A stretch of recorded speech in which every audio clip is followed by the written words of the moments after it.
I want to give you the warmest welcome. I'm Margaret Booker, I'm the program's chair, and so I'm here to congratulate you for being here, and also to your presence actually makes your being here a dream come true for this workshop. So at any rate, welcome for 1990. And I'd like to introduce the chairman of our board of directors, Dan Chow.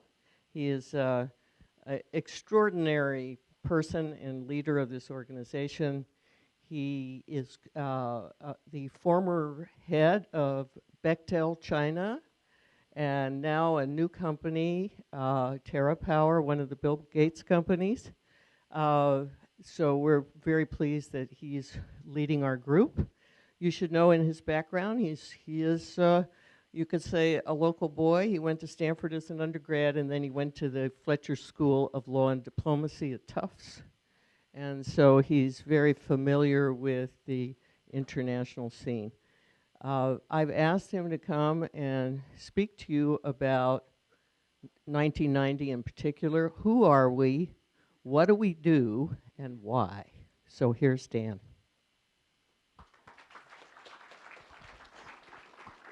Thanks, Megs.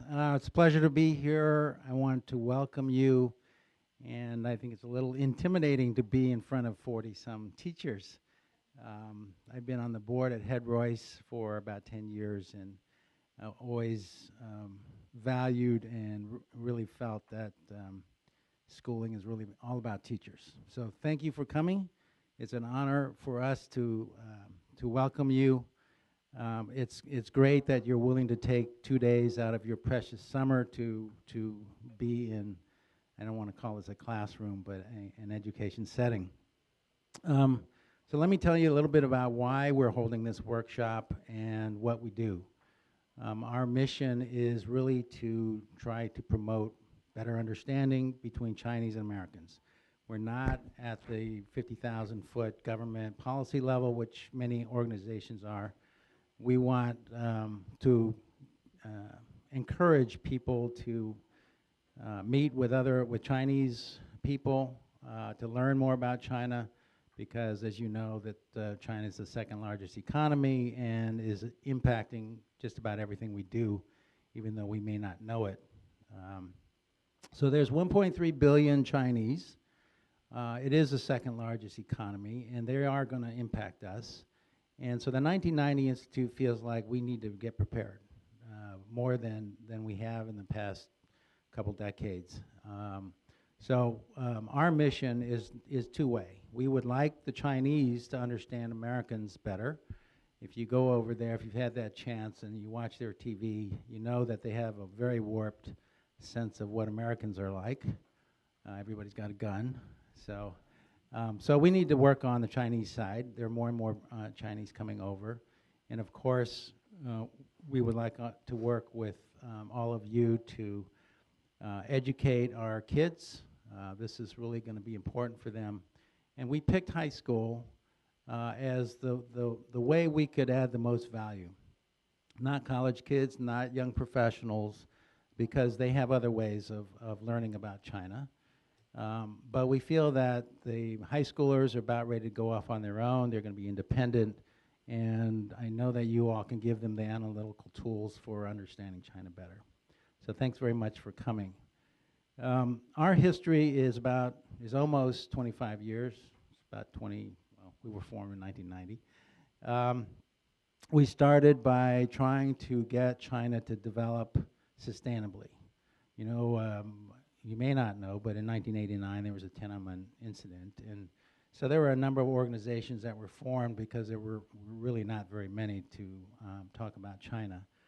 And so we started out with research, very high-level expert research, which we would give over to the Chinese at the very highest level. So we would hire professors and things to write about the legal systems and accounting systems, so very big systemic things.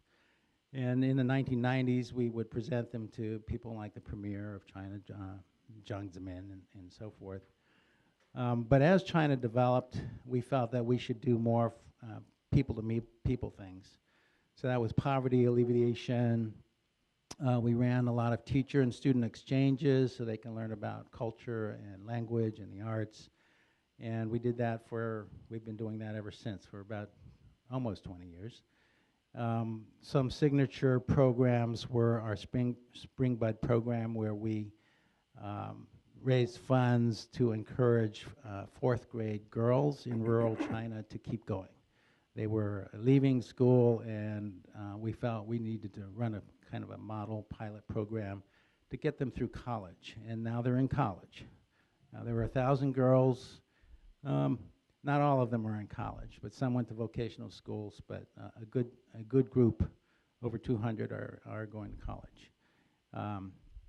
We also run a microfinance program where we're raising funds and teaching rural villagers how to start small businesses so they can pull themselves out of poverty. So we helped, we say about 50,000 people. We've made many loans through an organization in China. And then we also built a school. When the big Sichuan earthquake happened down in southwest Shanxi province in central China, we decided to build a school.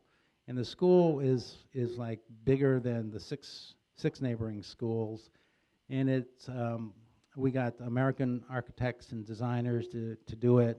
So it's a very high standard school. It has solar panels and everything. So that's kind of the stuff we do.